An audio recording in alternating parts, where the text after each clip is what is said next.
little bumps like, okay, now watch this. Is a Marauder going to come out right away? No, there's still no Marauder coming out. Okay, there's a Marauder coming out. Okay, were SCVs constantly produced? Half and half. But, you know, with all these little things being missed, you suddenly say, oh my goodness, I have enough money for 2 barracks. Yeah, let's start making barracks. And that feels right at the time. Oh, I even have enough money for a supply depot. I'm even going to go to the production queue so that way we can keep an eye on everything at once. This barracks is not making a Marauder. Okay, there, now it's making it. What about this one? Can't. Getting supply blocked. See the supply depot? It's not even done building yet. And at the same time, not building SCVs. And, you know, overall, again, if I were watching this game at ×2, I would never in a million years be able to notice that these little tiny things were happening. Like, SCV's maybe getting delayed 10 seconds here, this guy's getting delayed 10 seconds there.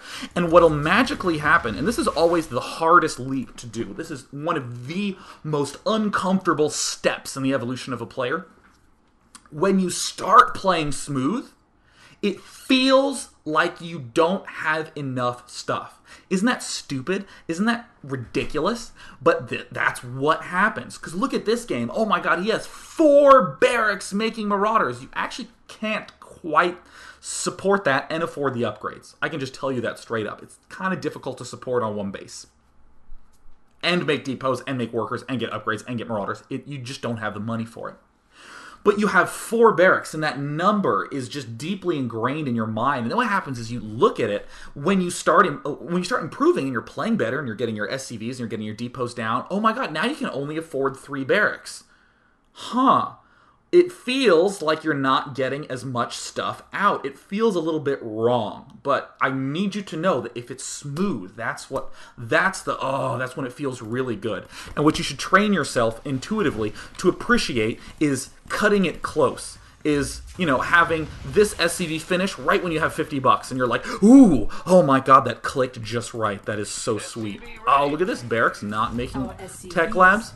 It's not horrendous. It's not like he built a barracks and never used it for the rest of the game or forgot about it, but just a little bit of a tiny little botch that happened.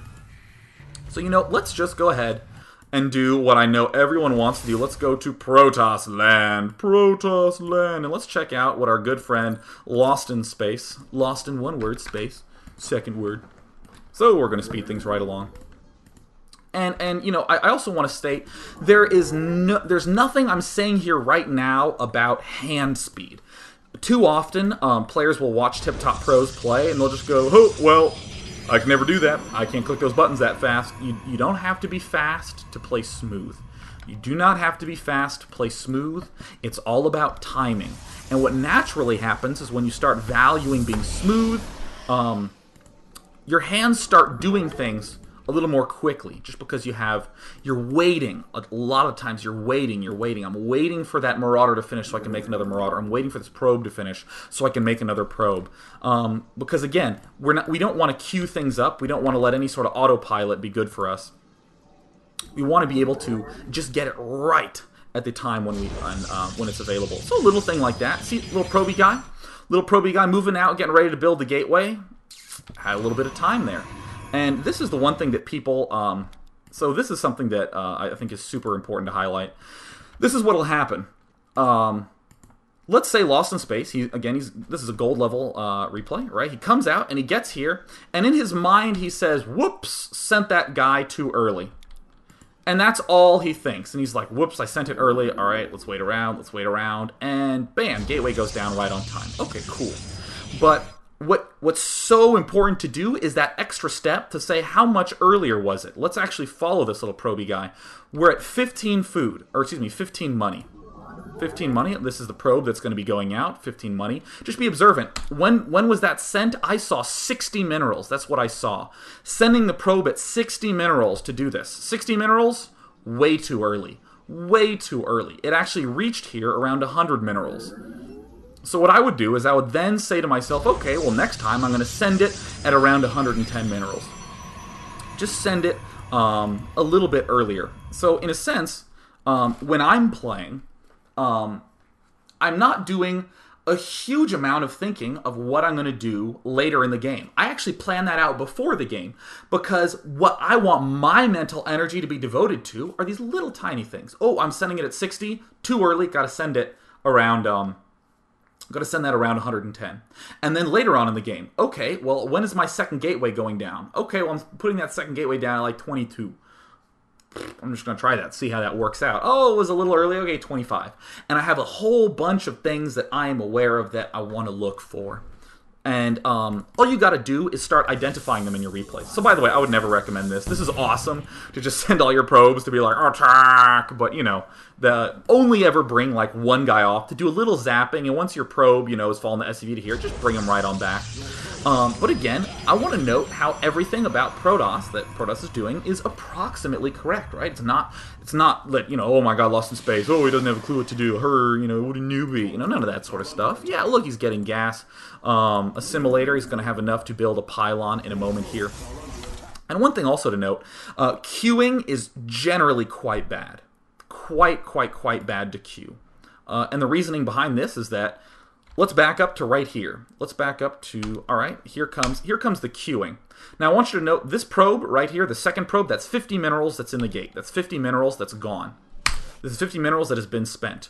Right now, at this exact point in time, if Lost in Space cancels this second probe, he will have enough to build a second pylon. That's a very important building to throw down.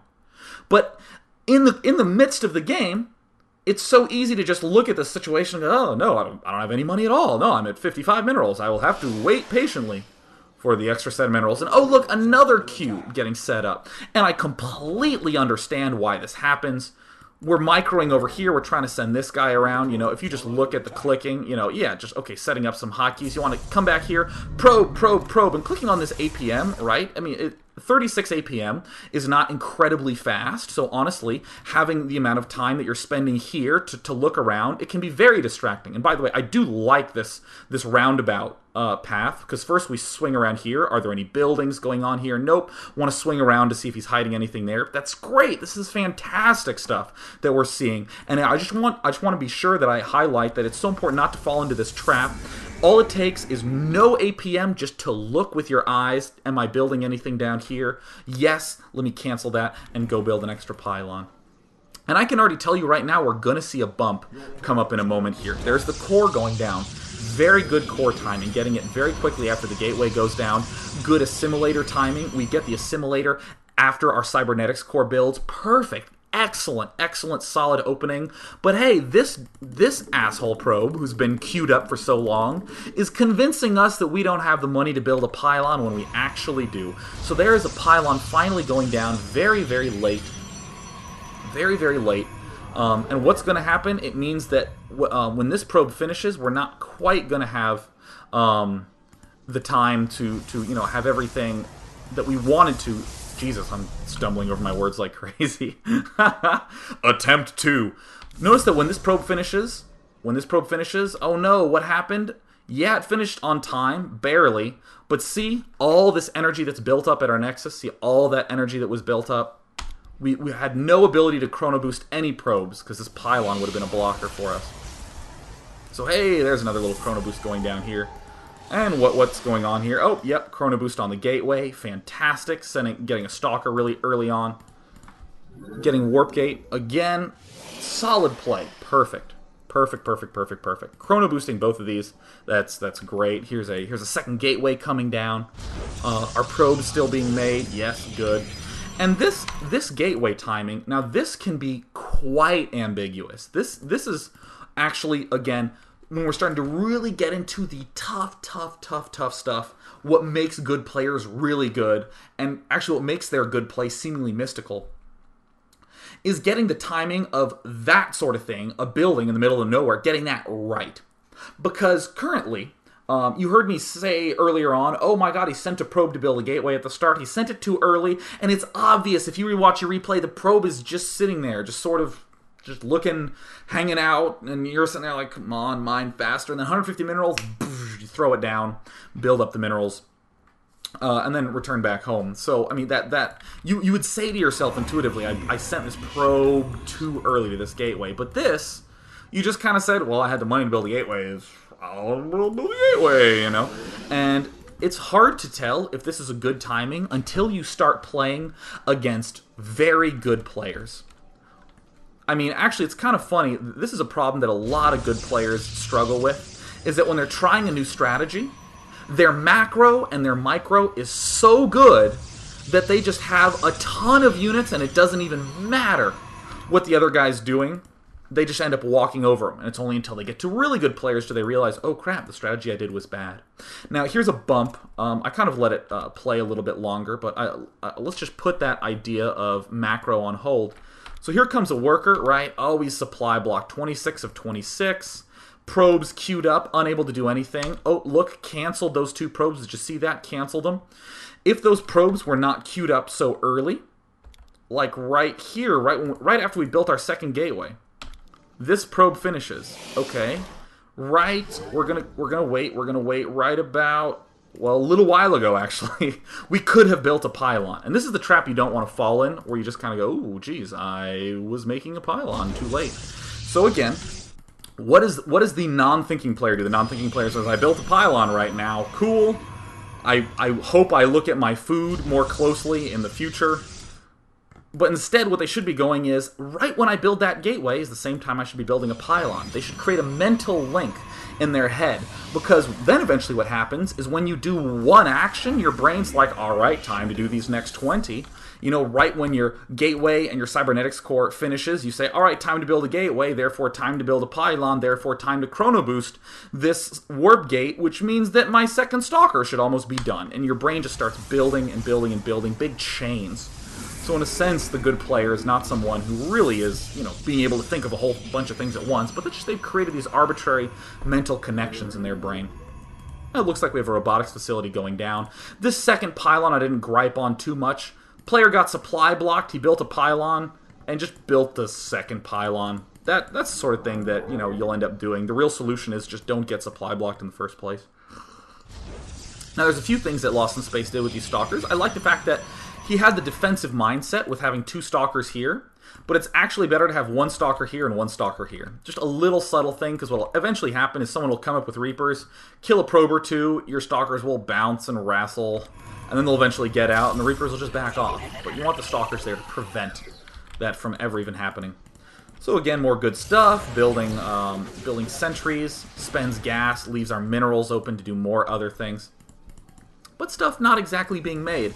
Now, if you were macroing super damn well as Protoss in this spot, you'd eventually realize that, yeah, 2 gateways plus 1 robotics facility is about all you can support for the time being. Sure, if you have a lot of probes, you can squeeze out a 3rd gateway and do a whole bunch of constant production, especially if you're trying to get a ton of immortals, which, as we'll see, is exactly what Lost in Space is doing.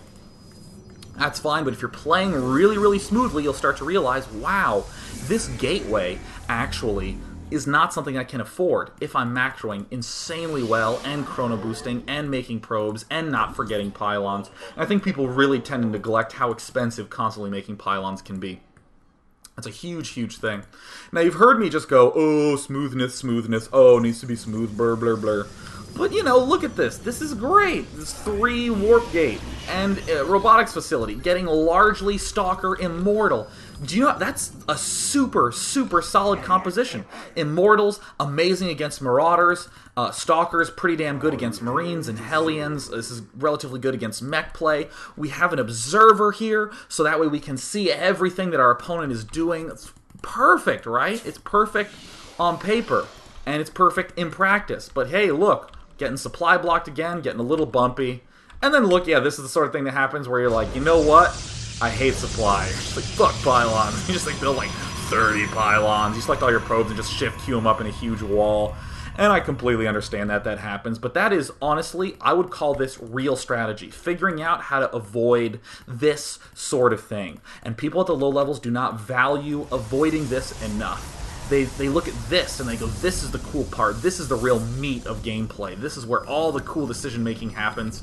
Yeah, I'm making this great mix of units, Guardian Shields, Force Fields. You get my point.